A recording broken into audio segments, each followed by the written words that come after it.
RSS को लेकर आज बड़ा खुलासा हो, कल बरी तो हो गए सारे लोग, लेकिन आज बड़ा भयंकर बड़ा खुलासा हुआ। बड़ा खुलासा ये हुआ है, मोहन भागवत को अरेस्ट करने का ऑर्डर, मालेगांव ब्लास्ट के दौरान एटीएस अधिकारी रहे मुजावर का बड़ा खुलासा। ना ना ना ना, हमारे नहीं है, महबूब मुजावर हैं, मुसलमान हैं, इनको ऑर्डर दिया गया था क्या कि मोहन भागवत को अरेस्ट कर लो। हमने कहा ना, कल ही हमने आपको बताया था कि जो कॉन्स्पिरेसी, वो कॉन्स्पिरेसी है कि ये इनके इन प्रकार कैसे भी करके भगवा आतंकवाद का जो फंडामेंटल है, भगवा आतंकवाद, ये कैसे भी करके बस पब्लिक के अंदर ये जाना चाहिए, हिंदू आतंकवाद। अब वो आजकल अभी उनके नेताजी ने कल एक नया बयान दिया है, सनातन आतंकवाद, हिंदू आतंकवाद बोलो इसको। जनता ऐसे लोगों को सड़क पर दौड़ा दौड़ा के जब तक नहीं मारेगी तब तक ये सुधरेंगे नहीं, जब तक दौड़ा दौड़ा के नहीं मारेगी। तो भगवा आतंकवाद की थ्योरी इनको जो है वो कैसे भी करके, ये इनके इन प्रकार है, उसको सामने लाना था बस, कैसे भी करके कि अब किसी के मुंह से निकल गया तो कैसे ना कैसे करके कुछ तो करें उसका। चलिए सुनते हैं जो महबूब मुजावर क्या कह रहे हैं, पूर्व एटीएस अधिकारी हैं, है ना, तो ये मत समझ लीजिए कोई हल्के फुल्के आदमी है। मोहन भागवत के बारे में या मेरे तपास के बारे में, वो परमवीर सिंह और उससे भी हायर अथॉरिटी जो थे उनका आदेश था, और उनके आदेश के मुताबिक मेरे को महाराष्ट्र में से 10 कर्मचारी मेरे मदद के लिए दिए गए थे। सर्विस सीक्रेट फंड में से मेरे को पैसा दिया गया था।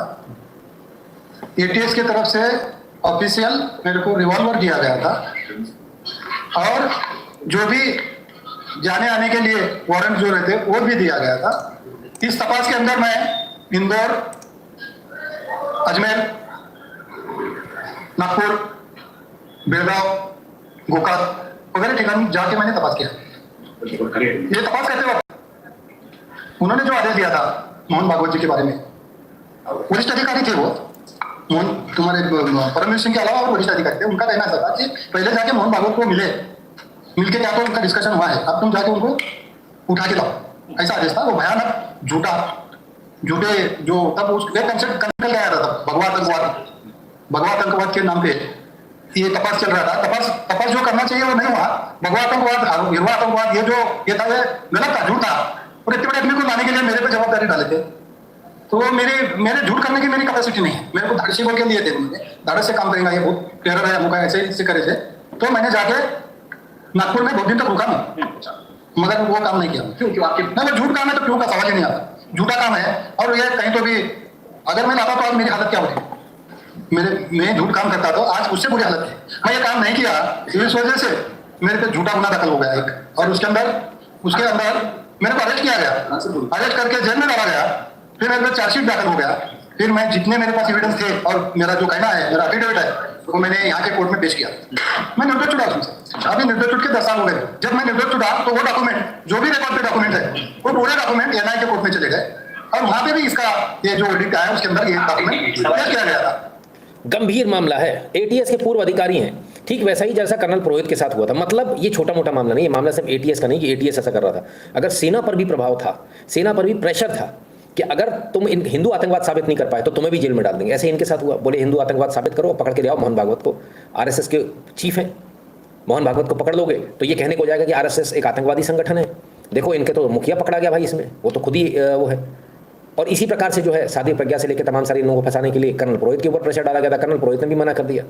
जब मना कर दिया तो इनके ऊपर भी गुनाह दाखिल, मतलब इनके ऊपर भी एफआईआर दर्ज हो गई, इनको भी गलत केस में, झूठे केस में फंसा दिया गया। और ऐसे ही कर्नल पुरोहित को फंसा दिया गया। वो वीडियो आप सबने आज देख लिया होगा ना, री रिलीज हमने उस वीडियो को किया था आज, ठीक है। तो अब आप सोचिए कि किस लेवल से ये आया होगा, ये आदेश किस लेवल से आया होगा।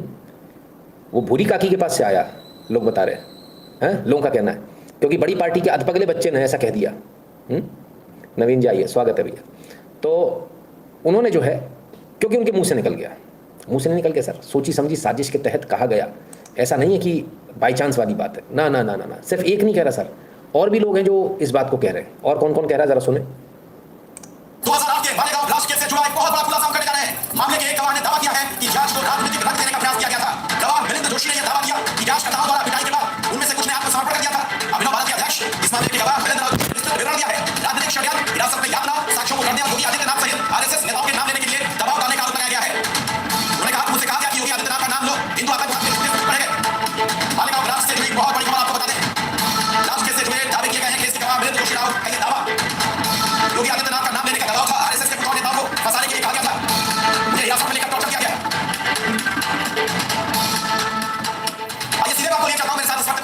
मनिंदर जोशी जुड़ गए हैं। पहली बात ये कहिए कि योगी आदित्यनाथ का भी नाम लेने के लिए यहाँ पर दबाव डाला गया था।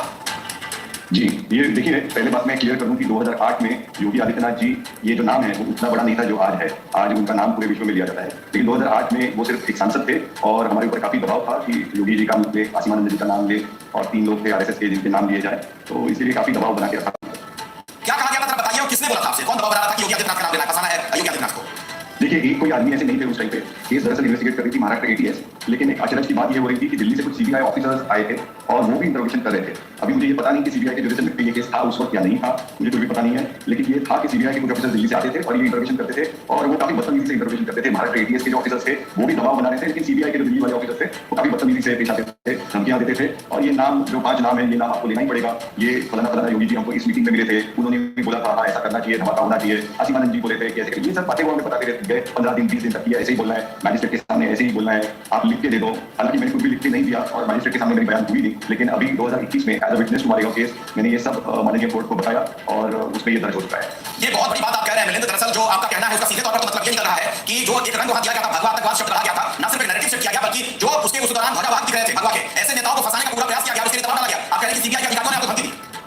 जी, उस टाइम पे पहले एक हफ्ते तक ऐसे कुछ लगा नहीं था, ऐसे लग रहा था कि अभिनव भारत को ही टारगेट कर रहे हैं। एक हफ्ते के बाद धीरे धीरे पता लगने लग गया कि हम तो सिर्फ माध्यम है, इनको पहुंचना है राष्ट्रीय स्वयंसेवक संघ के कुछ लीडर्स के यहाँ तक, क्योंकि हमारे मोबाइल चेक किए गए थे, हर एक नंबर की जांच हुई थी, हमसे पूछा जा रहा था कि इस नंबर का ये व्यक्ति आरएसएस का है या कोई दूसरे ऑर्गेनाइजेशन का है, आपका आरएसएस से क्या संबंध है, आप कभी आरएसएस की शाखा में गए हैं या नहीं गए हैं। लेकिन चूंकि हम कभी आरएसएस के संघ के शाखा में गए नहीं है, हम संघ से जुड़े हुए नहीं है, तो हम उनको वही बता रहे थे उस टाइम पे कि हमारा संघ का कोई संबंध नहीं है, हमारा काम अलग है, संघ का काम अलग है। लेकिन धीरे धीरे ये दबाव एक हफ्ते के बाद बहुत बढ़ता गया। मुझे फिजिकली मार नहीं पड़ी, लेकिन काफी सारे विटनेसेस हैं जिनको फिजिकली भी मारा गया। आपसे किसने कहा था कि योगी आदित्यनाथ का नाम लो, उन्हें फंसा, और क्या कहा गया था, किस तरीके से फंसाने का दबाव था आप पर? देखिए, ये जो सीबीआई के ऑफिसर आया करते थे, इनके नाम तो हमें पता नहीं थे, हम पूछते भी नहीं थे। आप समझ सकते हैं कि पुलिस कस्टडी में आप जब रहते हैं, दिन रात आपको बिठाया जाता है वहां पे, तो आपकी हिम्मत नहीं होती है किसी का नाम पूछने की, और दबाव इतना बड़ा था। लेकिन मैं ये कह सकता हूँ कि एटीएस महाराष्ट्र के कुछ बड़े ऑफिसर थे डीसीपी लेवल के, और ये सीबीआई के जो ऑफिसर्स थे उनमें से एक अनिल कपूर जैसे दिखता था, तो हम लोग सब मजाक में उनको अनिल कपूर बोलते थे। ये काफी बदतमीज किस्म के ऑफिसर थे और इनका दबाव सबसे ज्यादा था। मुझे उनका असली नाम मालूम नहीं है और किसी को भी शायद मालूम नहीं है।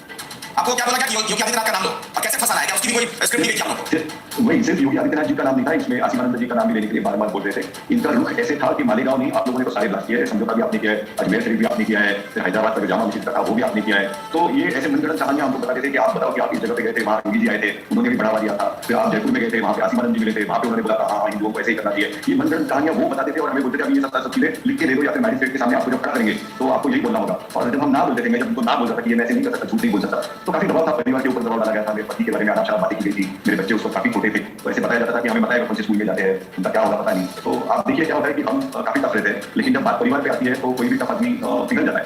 तो कुछ लोगों के साथ कुछ विटनेसेस के साथ ऐसे ही हुआ, जब परिवार की धमकियां देने लगे तो कुछ विटनेसेस ने उस वक्त बयान मैजिस्ट्रेट के सामने दे दिया, लेकिन असल ट्रायल कोर्ट जब शुरू हो गई तो असली बात जो थी, जो सच था, वो उन्होंने कोर्ट के सामने बयान किया। अच्छा, मुझे एक बात बताइए, क्योंकि योगी आदित्यनाथ आज की तारीख में बहुत बड़े नाम है, उत्तर प्रदेश के मुख्यमंत्री ही नहीं है बल्कि फायर ब्रांड जो हिंदुत्व है भी है, भगवा पहनते थे। तो उस दौर में ही मतलब मालेगांव ब्लास्ट के दौरान ही ये चीजें शुरू हो गई थी उनके खिलाफ। आप कह रहे हैं कि आपको कहा गया था कि योगी आदित्यनाथ का नाम लो, कि वो भी आपको मिले थे, उन्होंने कहा था कि मालेगांव में धमाका होना चाहिए, कुछ इस तरह की बात कही गई कहने के लिए?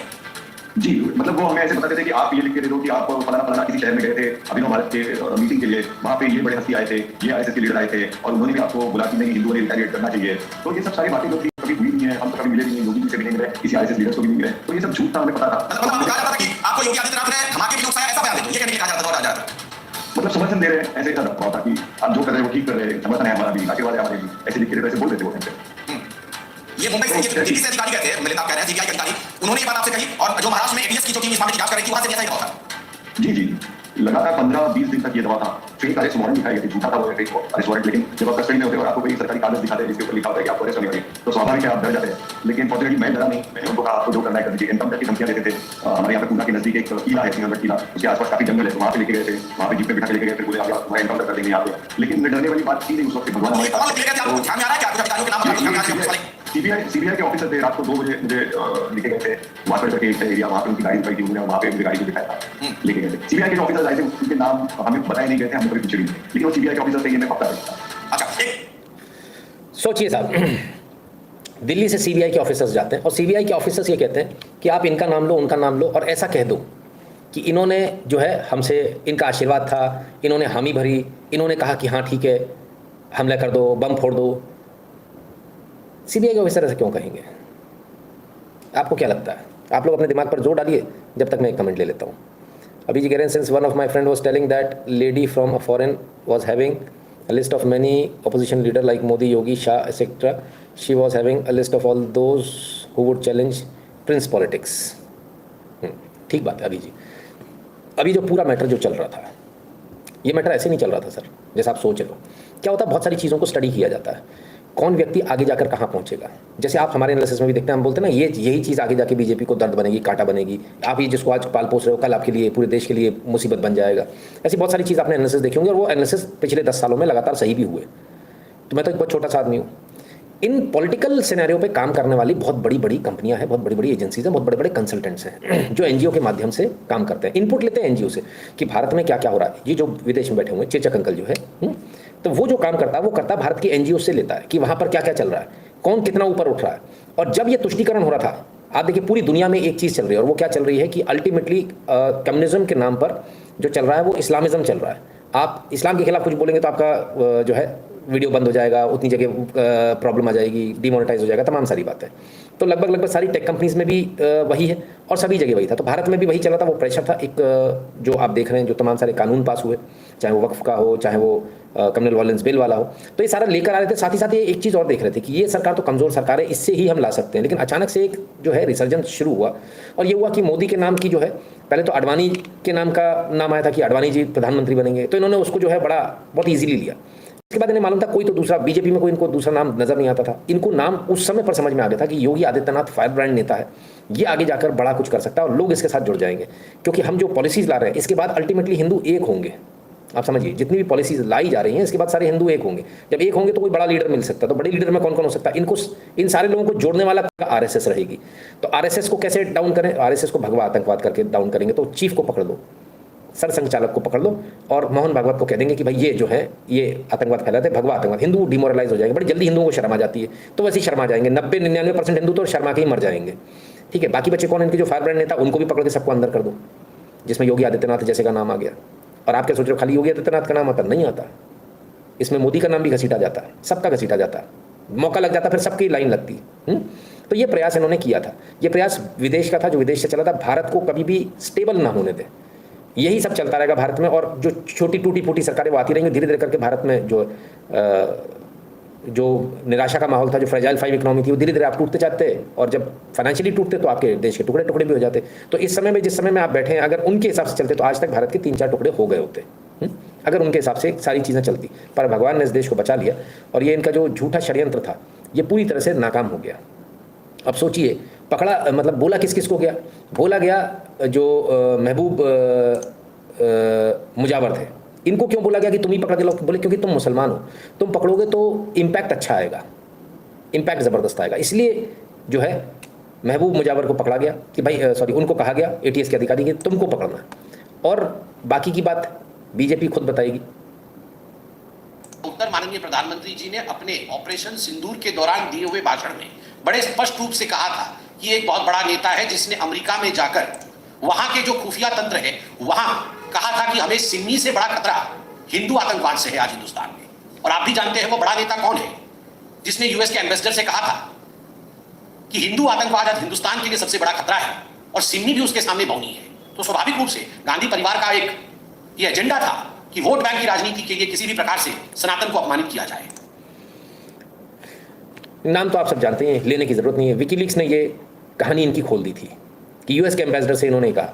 अब ये क्यों कहा? इंप्रेस करने के लिए कि हम आपको इंप्रेस कर रहे हैं, देखो आप ये चाहते हो, हम वही कर रहे हैं और जो है ऐसे ही चलेगा। हमको इनसे ज़्यादा खतरा हिंदू आतंकवाद से, तो खुश हो जाओ, हमको ही सत्ता में बैठा कर रखो। पहले लोगों को लगता था कि अमेरिका जो चाहेगा वही भारत के अंदर होगा, ठीक है ना, और कुछ समय पर ऐसा हुआ भी, लेकिन ज़्यादा नहीं चल पाया। मोदी एरा आने के बाद तो बिल्कुल ही नहीं चल पाया। परेशानी इसी बात की है। अब इस पूरे मैटर को अगर आप देखेंगे तो आप सोच कर देखिए, जरा देखिए कि क्या भारत के साथ कितनी बड़ी गद्दारी करने का प्रयास किया गया है। उसको एनालाइज करते पर एक क्लिप और देखने पहले। That they had scripted, the fate that they scripted for Talsamra and Dang were killed by ATS officials and then their bodies were buried along with the victims of 26/11. All these revelations have been made by this man in an exclusive interview. Let's listen it. Mohan Bhagwat जी को उन्होंने मेरे को arrest करके पकड़ लिया, record था, पूरा record पे था, मगर वो लोग बता रहे थे कि एटीएस में है ही नहीं। परमवीर सिंह और उसके हायर अथॉरिटी के ऊपर बात कर रहा हूँ मैं। मेरे को जो आदेश था, लिखित में आदेश था, मेरे को रिवॉल्वर दिया गया था, सीक्रेट सर्विस सीक्रेट फंड से मेरे को पैसा देके काम के लिए भेजा था और रोज मैं उनको सुबह शाम दोपहर जिसके अंदर रह के उनके मार्गदर्शन कर रहा था मैं, और उन्होंने मेरे को संकट में डाला, इसलिए डाला कि मैंने उनका झूठ काम नहीं किया। सबसे बड़ी बात ये थी, वो मोहन भागवत को लाओ, ऐसा उनका आदेश था। मेरे को उनको अरेस्ट करना, पकड़ के लाओ बोले थे, वो मेरे को आचार दिए थे। अभी महाराष्ट्र में इतने पुलिस अधिकारी है, आईपीएस है, नागपुर की पुलिस है, जब उनको नहीं बोलते तुम मेरे को बोलते तो मेरे को शक आना जरूरी है ना। महाराष्ट्र में इतने बड़े पुलिस यंत्रणा है, वो काम नहीं देते रहे, मेरे जैसे को दिए काम, धाड़सी बोल के दिए, गलत काम था ना वो। मेरे को मालूम है, मेरे को आदेश का याद क्या, मैं लिखित में दिया हूँ, कोर्ट में लिखित में दिया हूँ मैं, कि ऐसा मेरे को आदेश था बोल के। अब मेरे को आदेश था, क्या साबित करना चाहते थे? अगर आप बोल रहे कि आपके ऊपर दबाव बनाया गया था, आपको हथियार भी दिया गया था, क्या साबित करना चाहते थे? देखो उनको गिरफ्तार करके लाओ बोले, नहीं पकड़ के लाओ बोले। और जो संदीप डांगे, रामजी कलसंगरा थे, नहीं पकड़ के लाओ तो फिर क्या? पकड़ के लाओ तो फिर क्या? पहले बारे में मैं आपके सामने ये बता रहा हूँ, थोड़ा धारस करके हिम्मत से बोल रहा हूँ। रामजी कलसंगरा और संदीप डांगे इनकी कस्टडी में थे, इलीगल कस्टडी में थे, और मोहन भागवत को लाके वो तीनों को मिला के करने वाले थे। यानी रामजी कलसंगरा, संदीप डांगे और मोहन भागवत जी को लाके फिर उन्होंने नई स्क्रिप्ट लिख के कुछ ना कुछ करने वाले थे। तो फेल है वो। क्या करने वाले थे उनके साथ? देखो आप समझ के लो ना, मैं लाया नहीं ना उनको लाया ही नहीं ना, मैंने मोहन भागवत जी को लाया ही नहीं ना। मैं गया नागपुर में जाके टाइम पास करके आया, इसके लिए तो मेरे को गड्ढे में डाले लोग, मेरे को जेल में डाले। गजब हो गया। You heard that? तो मोहन भागवत को अन्य दो के साथ लेकर आकर कुछ करना था। क्या करना था? पुलिस यूजुअली उठाती तो क्या करती है? एनकाउंटर। बोले कि आप समझ लो ना, हम समझ गए, हम इसमें समझने का कुछ है भी नहीं। लेकिन ये लेकर नहीं आए, पकड़ के नहीं लाए। पकड़ के लाते तो एनकाउंटर कर देते, हो सकता है इन्हीं को फंसा दे देगी, इसने मार दिया, ये मुसलमान है। आप समझ रहे हो बात को? भेजा इनको कि तुम मुसलमान हो, तुम्हारे से नैरेटिव सेट होगा। पर ये भले ही मुसलमान, इसका दिमाग काम कर गया। इस व्यक्ति ने बोला, बोले मैं फंस जाऊंगा, इतने बड़े बड़े अधिकारी होते हुए किसी को नहीं भेजा जा रहा, मुझे भेजा जा रहा, कुछ तो गड़बड़ है। बोले ले आओ साथ में, इन दोनों के साथ में और इनको भी ले आओ। तो क्या तीनों का एनकाउंटर करना था? एनकाउंटर करके बोलना था कि महबूब मुजावर ने मार दिया, एक मुसलमान ने मार दिया, एक नया नैरेटिव शुरू हो जाता, हिंदू मुस्लिम झगड़ा हो जाता, पूरे देश के अंदर आग लग जाती। क्या प्रयास था? पहले क्या, पहले हिंदुओं ने बम फोड़ दिया मुसलमानों के वहाँ, ये कहकर भगवा आतंकवाद की थ्योरी, फिर हिंदू मुसलमान होगा, उसमें हुआ ही। उसके बाद दूसरे नंबर पे क्या कि आरएसएस चीफ को पकड़ के मार दो, तो फिर हिंदू और मुसलमान होगा। और मारा किसने? मुजावर के ऊपर डाल देते पूरा, बच गया ये आदमी बाल बाल।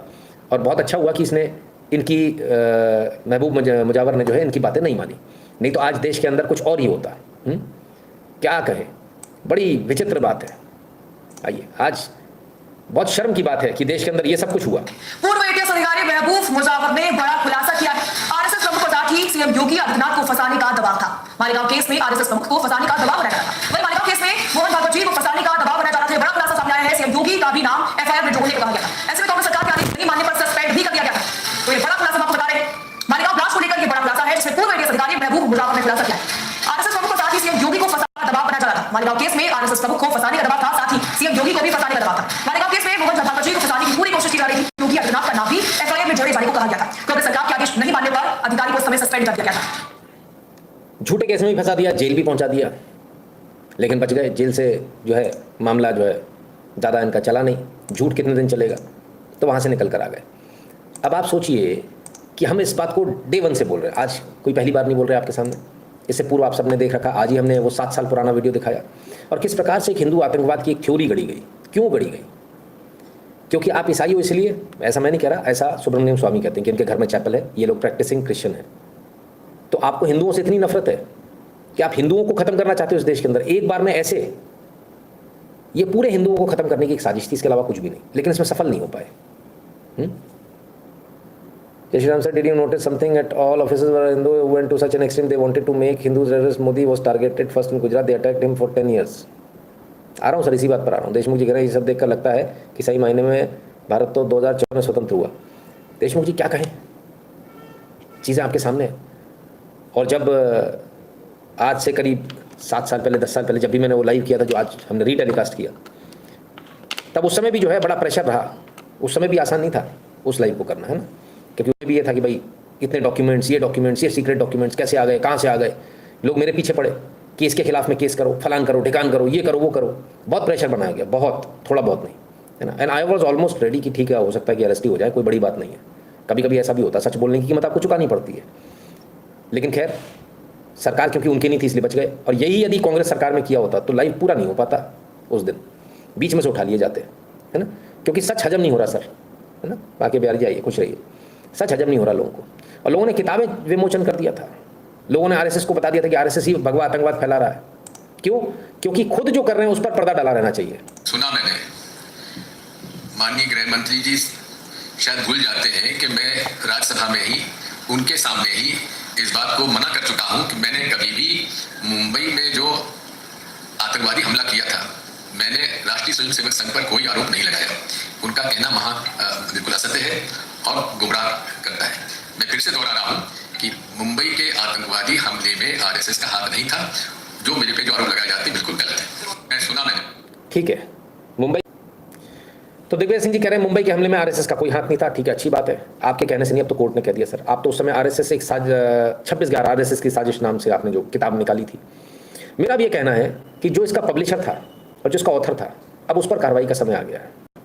उसने जो देशद्रोह किया देश के साथ, यह आवश्यक है कि उसके ऊपर कार्रवाई हो और उन तमाम सारे लोगों पर भी कार्रवाई हो जिन्होंने ये सारा किया। अब आप इसमें नाम देखिए, परमवीर सिंह, ये वही आदमी है जो गुंडा है, गुंडा पुलिस वाला गुंडा है ना। ये वही आदमी है जिसने एक national news channel, on air national news channel के मालिक को उठवा लिया था। अर्नब गोस्वामी को उठवा लिया था। भारत के इतिहास में आज तक ऐसा नहीं हुआ। मैं समझता हूं विश्व के इतिहास में भी शायद ऐसा कहीं नहीं हुआ होगा कि एक चैनल के मालिक को उठवा लिया जाए। सुरेश चौहान के ऊपर इतने केस लगे, सुदर्शन वालों के ऊपर, लेकिन उनको इस तरह से जेल में डाला नहीं, हिम्मत नहीं पड़ी किसी की। वहां पर उत्तर प्रदेश में उस समय समाजवादी पार्टी की सरकार थी और आतंकवादियों वाली धारा लगा दी गई थी उनके ऊपर। इतने केस लाद दिए गए थे कि पूछिए मत। लेकिन इतनी हिम्मत परमवीर सिंह ने करी, क्योंकि परमवीर सिंह को लगता था मैं सबसे बड़ा गुंडा हूं। ये अपने आप को बहुत बड़ा गुंडा समझता था कि मैं ही गुंडा हूं। और परमवीर सिंह फंसे कहाँ? अभी देखिए बहुत सारे केसेस में फंसे हुए हैं। अंबानी के घर के नीचे जो बम रखने गए थे, वो दुनिया भर की चीज़ें। और अब अपने आप को ये बताना चाह रहे मैं विसिल ब्लोअर हूँ। No, you are not the whistle blower. इसको तो जेल में सड़ना चाहिए बची हुई जिंदगी। इसके खिलाफ में इतने केसेस खुलने चाहिए कि इसको याद रहे। ये सारे लोग जो गवाही दे रहे हैं, इसको साक्ष्य मानकर इस पर केस करना चाहिए और इसको जेल भेजना चाहिए। हर उस पुलिस, मैंने कल या परसों कहा था, कोई भी व्यक्ति हो, हिंदू हो, मुसलमान हो, सिख हो, ईसाई हो, किसी भी देश से आता हो, कहीं भी हो, गलत किसी को नहीं फंसाया जाना चाहिए। गलत नहीं, बिल्कुल नहीं फंसाया जाना चाहिए। क्योंकि गलत जब फंसाया जाता है तो पुलिस बहुत पुख्ता सबूत लेकर आती है। गलत केस में सर आपका बचना बहुत मुश्किल होता है। असल केस में एक बार को आप बच जाओगे, गलत केस में बचना मुश्किल होता है। तो जब गलत केस में कोई फंसा रहा है और उसमें यदि कोई बच रहा है, तो ऐसे पुलिस वालों को तो जो सजा मिले वो कम है, आजीवन कारावास भी कम है, ताकि ये नजीर बने कि आप आज जो कर रहे हो वो कल अगर पलट के आ गया आपके पीछे, तब आप क्या करोगे। आप झूठा मत फंसाइए किसी को। आप आरडीएक्स प्लांट मत करो लोगों के ले जाकर। अभी तो उसका भी जवाब देना है बहुत सारे लोगों को। एफआईआर होनी चाहिए और इन लोगों को अरेस्ट करना चाहिए। इन सारे लोगों को एक केस दर्ज करके इन सबको जेल में भरना चाहिए, ताकि ये एक नज़ीर बने, एक लोगों के लिए एक लेसन बने कि हम इस तरह से कुछ भी नहीं कर सकते अगर हम पावर में, या कोई पावर वाला हम पर हाथ रखे हुए कि तुम कुछ भी कर दो। सोचिए अगर ये चीज़ें सामने नहीं आती निकल कर, भगवान न करे अगर चीज़ें सामने नहीं आती, तब क्या होता? आपने सोचा कभी? आप सब आज तक यही सोच रहे होते कि भगवा आतंकवाद है। आप सब आज तक यही सोच रहे होते कि आरएसएस एक आतंकवादी संगठन है। आप सब आज तक यही सोच रहे होते कि साध्वी प्रज्ञा ने जो है रियलिटी में ब्लास्ट कर दिए। जबकि मैं डे 1 से बोल रहा हूँ कि उस बंदी की कोई गलती नहीं है। कर्नल पुरोहित के लिए मैं डे 1 से बोल रहा हूँ उसकी कोई गलती नहीं है। और जानते हैं कहाँ से फंसाया गया था? आरएसएस के एक प्रचारक हैं इंद्रेश कुमार, मुस्लिम राष्ट्रीय मंच चलाते हैं, उन तक को फंसाने का प्रयास था। उन तक पर पहुँच गए थे, उनके बयान लिए, उनसे पूछा रहे तो आप मुसलमानों में इतना उठते बैठते, अब तो कश्मीर भी गए, उधर भी गए, उधर भी गए। कैसी कड़ियाँ जोड़ी जा रही थी कि आरएसएस को कैसे फंसाना है। वो सब तरफ से फंसाया गया था कि इनका मुसलमानों में जाते आते हैं तो वहाँ से आतंकवादियों से संगठन दिखा देंगे कि इनको बम गोला बंदूक बारूद जो है वहाँ से मिला और जो है इन्होंने यहाँ आकर ये किया। बस एक बार कह दो इन लोगों ने किया है। साध्वी प्रज्ञा को मार मार के रीढ़ की हड्डी क्यों तोड़ दी? इसलिए कि आप आरएसएस का नाम ले दो। क्यों नहीं ले रहे हो? अभिनव भारत आरएसएस का है बोल दो। अरे भैया अभिनव भारत है ही नहीं उनका, तो कहाँ से बोल दें? वो एक अलग आइडेंटिटी है। लेकिन नहीं साहब, आप आरएसएस से आपका संबंध है। आप गए, उनसे मिले, इनसे मिले, योगी से मिले। योगी के पीछे तब से पड़े हुए थे क्योंकि इन्हें मालूम था कि ये आने वाले समय का सितारा है और ये इसका अंदाज़ा इन्होंने बहुत पहले लगा लिया था। सोचिएगा ये जो चीज़ें आज जो चल रही हैं, अगर एक मिनट के लिए मानकर चलते हैं, यदि वो जो उन्होंने जो चलाया कल जो किया, अगर वो आज हो जाए तो कितना हंगामा होगा। आज तो असल छापे पड़ रहे हैं, ईडी के छापे पड़ रहे हैं, असल छापे पड़ रहे हैं, ब्लैक मनी के, काले धन के, कैश के, गोल्ड के, तो लोगों को बिलबिलाट हो रही है, पकड़ा जा रहा है। आज असल में भी नोटों के बोरे मिल रहे हैं तो भी एफआईआर नहीं हो पा रही, और तब फर्जी एफआईआर हो गई। करने वाले कौन? परमवीर सिंह। और दूसरे कौन? फलाने ठिकाने। आप देखिए सारे हिंदू हैं इसमें। ये कौन है? अधिकारी। मैंने क्या कहा, जब कोई हिंदू अधिकारी बन जाता है हिंदू, तो वो हिंदू नहीं रहता। फिर वो समझता है मैं बहुत बड़ा सेक्युलर हूँ, मैं बहुत बड़ा जो है मैं वर्दी, बस मेरे को जो है यही है। अब मैं आपके सामने दूसरी कंडीशन रखता हूँ, इसी को रख दीजिए और यदि यही कोई मुसलमान रख दीजिए और आप कहिए आप किसी को अरेस्ट करके ले आइए, बड़े मुस्लिम लीडर को, क्या कोई मुसलमान करेगा? नहीं करेगा। वो किसी को खुश करने के लिए नहीं करेगा, मना कर देगा।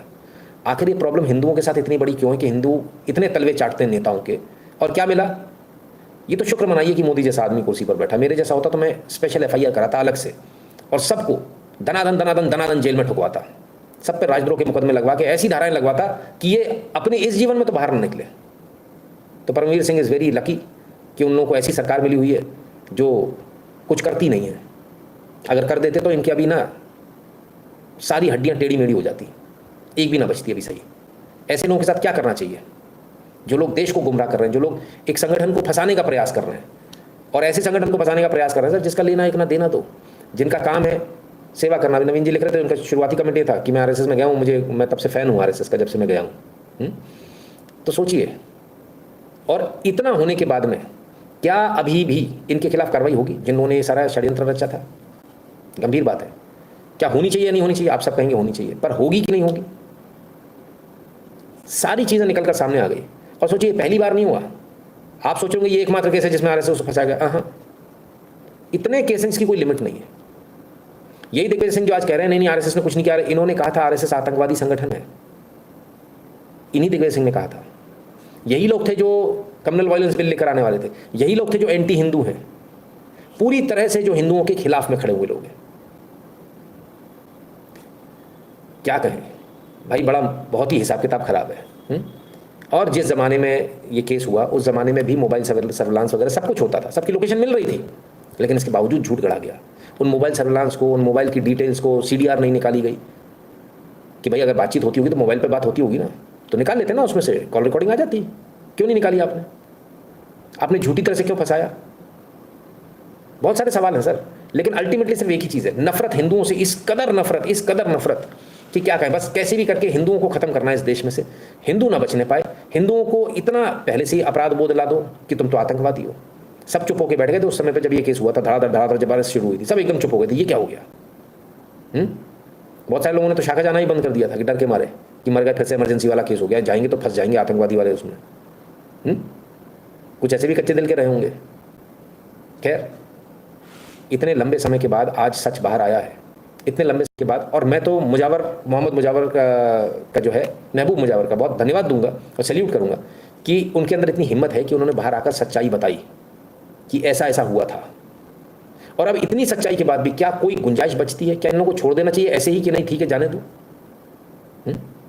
मुझे तो नहीं लगता कि इन लोगों को छोड़ा जाना चाहिए, किसी भी कीमत पे नहीं छोड़ा जाना चाहिए, है ना? कमाल है, कुछ लोगों के दिल में अभी भी दर्द है कि छूट कैसे गए। लेफ्टिनेंट कर्नल पुरोहित का दावा, योगी आदित्यनाथ और RSS वेब नेताओं का नाम लेने के लिए उन्हें प्रताड़ित किया गया। लेफ्टिनेंट कर्नल पुरोहित ने भी यही बात बोली, सबने यही बात बोली। अब इनका दर्द सुनिए जरा। सर, मालेगांव ब्लास्ट में सभी आरोपियों को बरी कर दिया है नई कोर्ट ने। मैंने रिपोर्ट नहीं पढ़ी, मैंने न्यूज़ फॉलो नहीं किया। जो दोषी हों उनको सजा मिलनी चाहिए। आम जनभावना यही है देश की कि जो आरोपी हैं, जो देश जिन्होंने इतनी बड़ी घटना की है, उनको सजा मिलनी चाहिए। रिपोर्ट मेरी जानकारी में नहीं है, मैं डिटेल में रिपोर्ट नहीं पढ़ी है मैंने। जो दोषी हैं उनको सजा मिलनी चाहिए, हम भी यही करें, जो दोषी हैं उनको सजा मिलनी चाहिए। आपके दोस्त हैं दोषी, लड़कों का साथ पसंद है, लड़के की गलती है ये, लड़के के मुंह से निकल गया था क्या कि हिंदू आतंकवाद, हमें हिंदू आतंकवाद से ज़्यादा खतरा है बनस्पत सिमी के।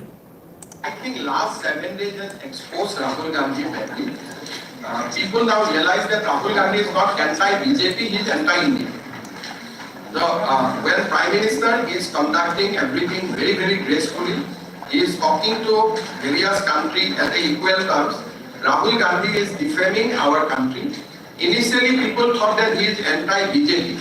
Now people realize he is not only anti-BJP, he is anti-India also. So he is then exposed.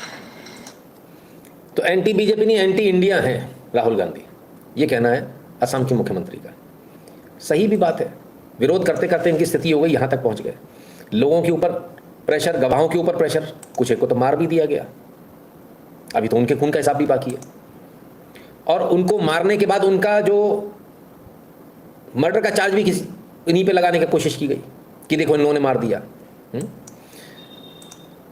खैर, इतनी लंबी लड़ाई के बाद छूटे हैं, मैं समझ सकता हूँ थक गए होंगे, तो अब शायद ज़्यादा कुछ करना भी नहीं चाह रहे होंगे ये लोग सोच रहे होंगे बहुत लड़ाई हो गई, 20 साल के आसपास हो गए, कि बस अब ठीक है जो हुआ, अब घर जाके थोड़ी चैन की सांस लें कि इससे जंजाल से मुक्ति मिली।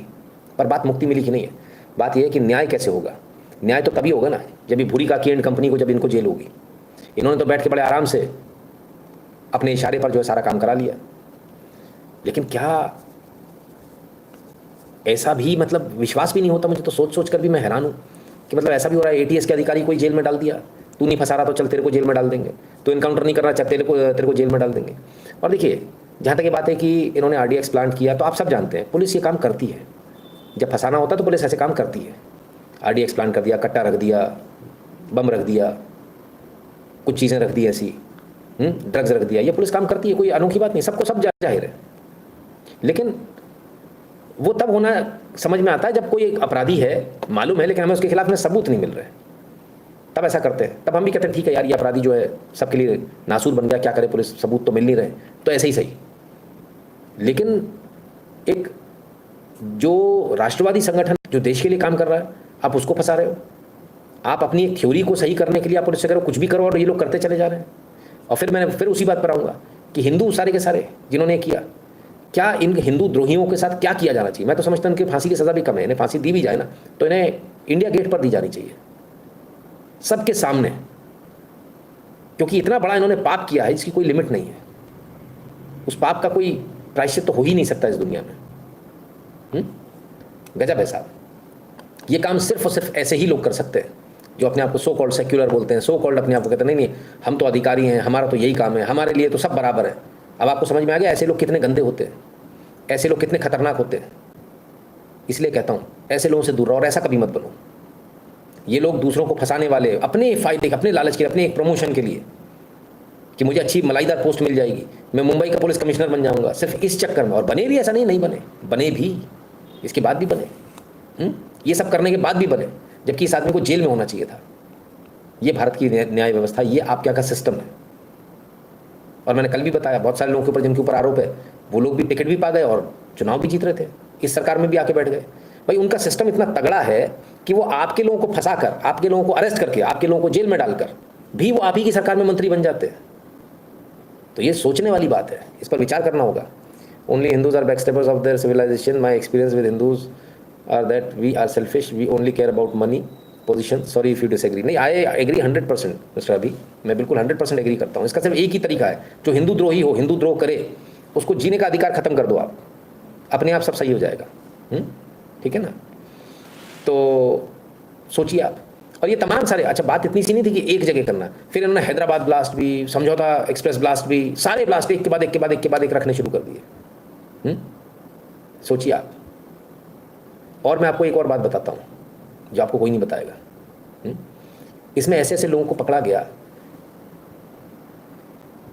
गोधरा से कुछ लोगों को इस ब्लास्ट केस में फंसाने की कोशिश की गई, जेल भी रहकर आए वो लोग, बरी हो गए 4-4, 5-5 साल। और उन लोगों को उठा गया जो हिंदू संगठनों के थे। भाई बदला लेना था ना, 2002 का बदला कैसे लेंगे? मैं नाम नहीं लूँगा यहाँ पर, हो सकता है उनको परेशानी हो जाए इसलिए नाम नहीं लूँगा। तो बदला कैसे ले? तो बदला ऐसे लिया जाएगा। बहुत कुछ हुआ है साहब, बहुत कुछ हुआ है ना, जो आप लोगों के सामने नहीं, और अभी भी लाना अभी उचित नहीं है ना, क्योंकि जब तक सरकार इसमें कोई एक्शन ना ले तब तक कुछ करना उचित नहीं होगा। बहुत लोगों को इन्होंने अननेसेसरी सड़ाया है, बहुत 3rd डिग्री दी है, जेल के अंदर लोगों को मारा पीटा गया है, ऑन इंस्ट्रक्शन, ऊपर से आदेश है रोज मारना है, लोगों की हड्डियां तोड़ दी गई, आज भी वो लोग सीधे चल नहीं पाते, ऐसी स्थिति करी गई है। उनका दोष सिर्फ इतना कि वो हिंदुत्व का काम कर रहे थे। तो हिंदुत्व का काम करना इतना खतरनाक है। आज भी अगर आप समझ लीजिए सरकार बदल गई, भगवान न करे ऐसा हो, लेकिन यदि सरकार बदल गई तो आप ये समझ लेना आपका जीना मुश्किल हो जाएगा बॉस, जी नहीं पाओगे आप, है ना। और हम जैसे का तो पता ही नहीं चलेगा, हम जैसा तो किसी ब्लास्ट में या किसी पता नहीं कौन से उसमें आजीवन कारावास काट रहा होगा, या हो सकता है फांसी हो जाए, कोई बड़ी बात नहीं है। कहीं भी फंसाना सरकार के लिए फंसाना हाथ का खेल है, सबूत इकट्ठे करना बाएं हाथ का खेल है। हम कहाँ से अपने आप को निर्दोष साबित करेंगे? हम तो यहाँ बैठे हैं, हमारे पास तो इतने सोर्सेज भी नहीं है, रिसोर्सेज भी नहीं है कि हम अपने आप को निर्दोष साबित कर पाए। और जितने लोग ये जो देख रहे हैं ये सारे के सारे भाग जाएंगे, गायब हो जाएंगे, इसकी मैं गारंटी देता हूँ आपको। हिंदू ही है ना, हिंदू को तो अपन पहचानते हैं। अपने इस जो नकारापन है या ये जो धर्म के प्रति गद्दारी है, इससे आपको बाहर निकलना होगा। और हर गद्दार को, धर्म के गद्दार को, उसको उसी भाषा में जवाब देना होगा। जो धर्म के प्रति कुछ भी बोले उसकी खैर नहीं, राइट? तभी आप आगे बढ़ पाओगे और जी पाओगे। तो ये स्थिति है। अब ये सब कुछ किसके कहने पर चल रहा था? ये चल रहा था अंकल सैम के कहने पर। अंकल सैम ये चाहते हैं। अंकल सैम किसके कहने पर चल रहे हैं? डीएस के कहने पर। डीएस किसके कहने पर चल रहा है? 3 अंकों वाले के कहने पर। 3 अंकों वाला एक जो ऑर्गेनाइजेशन है, इलीट, नाम नहीं ले सकते, गड़बड़ हो जाएगी। तो ये सारा चल रहा है। खैर आज भी चल रहा है, वो सोचते हैं आज भी आपको दबा लेंगे, कर लेंगे। www.nitinshukla.in.com नहीं चल रहा है, .in पर आप जाइए, वहाँ आपको ये QR कोड मिलेगा, स्कैन कीजिएगा, अपनी फीस का अमाउंट भरिएगा, एड नोट में जाके अपना नंबर और नाम लिखिएगा, फिर सेंड कीजिएगा। सोशल मीडिया के तमाम सारे प्रोफाइल हैं, सबको फॉलो कर लीजिए। टेलीग्राम और व्हाट्सएप का बटन दबा के इन दोनों चैनल से जुड़ जाइए, जो भारत के बारे में पेट्रियन और पेपाल वाला बटन दबाकर अपना पेमेंट करने का कष्ट करें।